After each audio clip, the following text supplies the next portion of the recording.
I had a thought about the recent announcements concerning organized and premier level play and Magic Arena and the new formats. If for some reason you are not caught up on this, or if you're watching this video in its future, I'm referring to the announcement in March of the new Premier Play system, or what was called Organized Play, the return of the Pro Tour. All of these things are net positives, so I'm not really coming at this with a sort of critical mind, but I had a thought about how they were approaching the formats, and it was really interesting because with the introduction of Pioneer a couple years ago, it was really obvious to me. And so there's got to be a reason why they chose not to do it this way. I'm really curious what you guys might think that is, but it seems like there's a much easier solution. So I'll give a little bit of background information. When COVID hit, they suspended all the premier level play because more than half or so was in person, and they just went to digital and the Mythic Championships with Magic Arena and stuff like that. People obviously prefer the gathering part of Magic. So as COVID settled down, they did bring it back, and you can see all sorts of videos on that announcement. But one of the peculiar things they did was they made Pioneer one of the premier formats. It was, what was it, Limited, Standard, Pioneer, and Modern are basically the formats. So it's very interesting. That's not inherently a bad thing.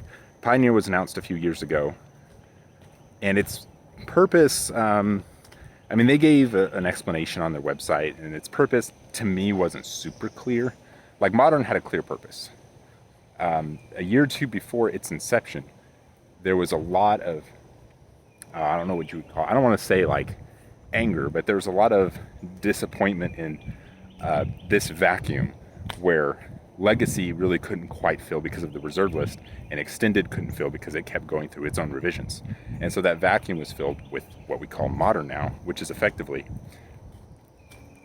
Legacy Light or Legacy with no reserve list. And they had a clear plumb line on where they started Modern, which was the Modern card frame, starting around 8th edition. So that made sense. Now Pioneer, I don't think had as clear a plumb line, but that's kind of beside the point. So when Pioneer first came out, it had a little bit of hype, but then it died off. People didn't like it as much. So, especially during COVID, and even before, Modern was just the format that everyone was playing. It was the primary constructed format. And overshadowing Standard and lots of things happening. So fast forward a little bit, Arena has been out for a little while. And one of the complaints with Arena, and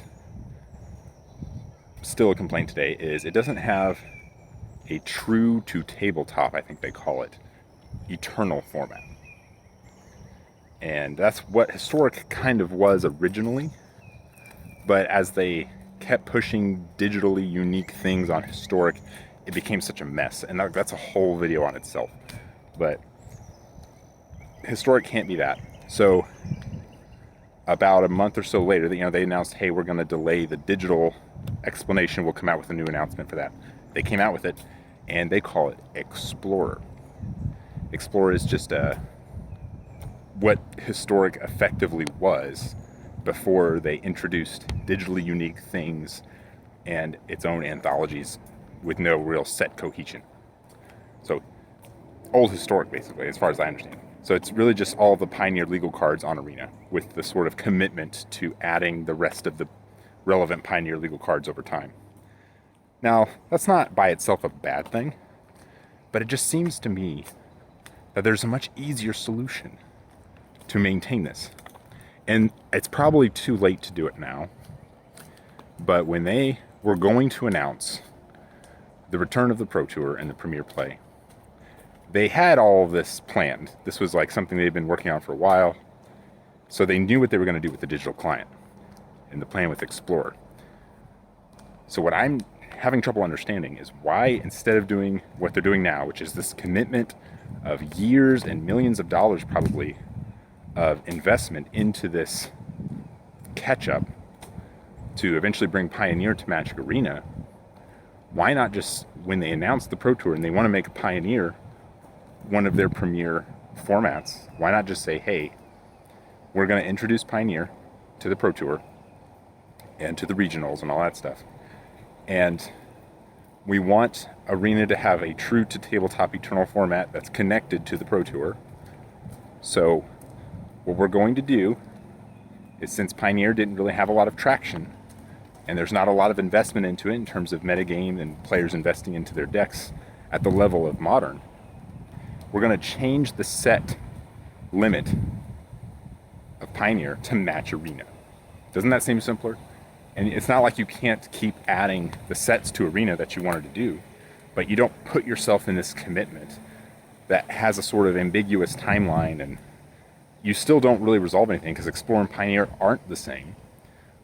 But if they could have just reduced the sets on Explorer, instead of just starting at Return to Ravnica, which seems fairly arbitrary to me, they could have started it with the set that was first launched with Arena.